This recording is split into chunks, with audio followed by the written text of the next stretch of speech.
വിശുദ്ധ മാർക്കോസ് എഴുതിയ സുവിശേഷം 10-ാം അധ്യായം 1 മുതൽ 12 വരെയുള്ള വാക്യങ്ങൾ.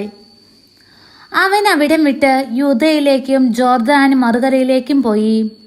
വീണ്ടും ജനങ്ങൾ അവന്റെ അടുക്കൽ ഒരുമിച്ചുകൂടി. പതിവ് പോലെ അവൻ അവരെ പഠിപ്പിച്ചു. ഫരിസേയർ വന്ന് അവനെ പരീക്ഷിച്ചുകൊണ്ട് ചോദിച്ചു, ഭാര്യയെ ഉപേക്ഷിക്കുന്നത് നിയമാനുസൃതമാണോ?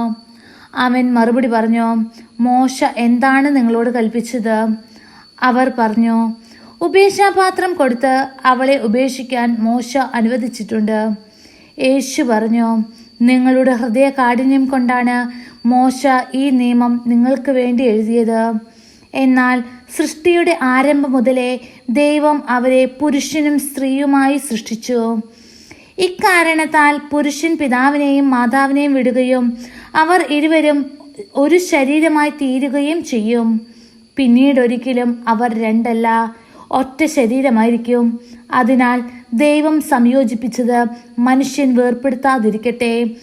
ഇക്കാര്യത്തെക്കുറിച്ച് ശിഷ്യന്മാർ വീട്ടിൽ വെച്ച് വീണ്ടും അവനോട് ചോദിച്ചു.